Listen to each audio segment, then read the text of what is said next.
Imagine 16 to 8 million years. Ito mga guys. Are batong are. Guys. Kasapay. Ayan guys, very windy. Hello, Ellie baby. Sabi ko sa papa, pumunta kami ulit din. Ayan mga guys, oh. Ang mga artifacts inside. If you see and observe, may mga ano ang tawag niyan mga guys? Tahong. Ayan, artifacts siya mga guys, oh.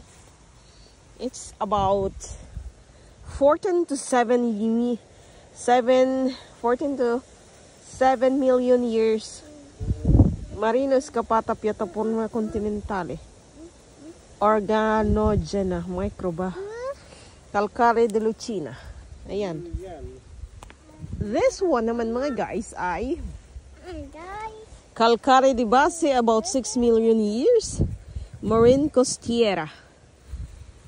And then this one mga guys ay, ayan ang Jesu mga guys. Ito yung inihahalo ito mga guys sa pataba. Fertilizer. This is 6 million years ago. Marino Bacino Receto Evaporetico. Amore. And this stone is Rocca del Alfinino Romagnolo. Oh my gosh, it's very windy. It's 5 to 3 million years ago.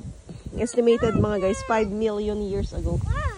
And this one, ayan, this is my tourist guide mga guys. What is that? What is that, Sarah baby? This is about 3 million years. Rocca, Alpanino, ano?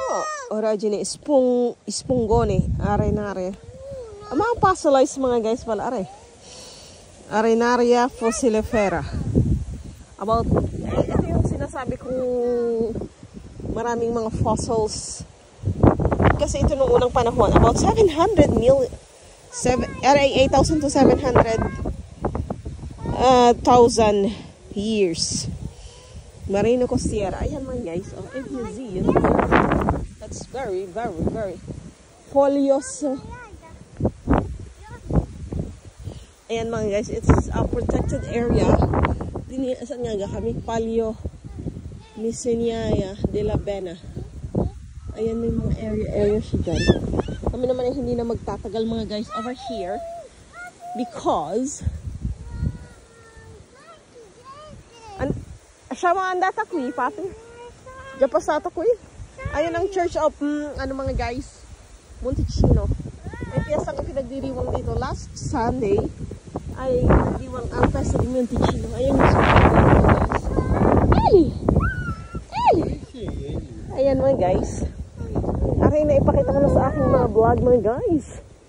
At mga iba't ibang flowers. Ito ay pinoprotektahang lugar mga guys. Dati itong minahan. And million years ago, ito ay isang malaking karagatan mga guys. Ayan, sinasabi ng kasaysayan. Kasaysayan. Sinasabi ng mga larawang ito mga guys. Ayan, ang mga larawang naunang nanirahan dito. Ayan mga guys, if you see and observe, may mga fossilized over here naman yung sa kataasan. Oh, baby. Ayan. Yan ang makikita nyo mga guys. A hidden world of Brizicella. Gypsum rock can be dissolved from the rainwater to more than 2.2 grams per liter. It's almost 10 times more soluble than limestone. Instead of flowing on the surface, the rainwater tends to dig an own underground phenomenon known as karst. Help in this presence. Gypsum vein is characterized by numerous large karst forms such as sinkhole, blends, valleys. The first are closed depression shapes of a basin or funnel. The latter consists of normal river valley varied by the outcrop of karst rock sea panel. Ayan mga guys, ang mga fossilized na nagpapatunay na may mga nanirahan dito. Ayan, like this mga guys. Sea urchin live sunken in the sea bottom. This one is typical deep sea shellfish. Ayan mga guys, fossilized na natagpuan sa lugar na ito. Mga guys, ayan oh. Dating asinan ito mga guys oh. Asinan. Gordya mo po kinuha papi. Andiyan mo ko eh. Ah, que vamos a casa, compadre. Eh? Que vamos a casa.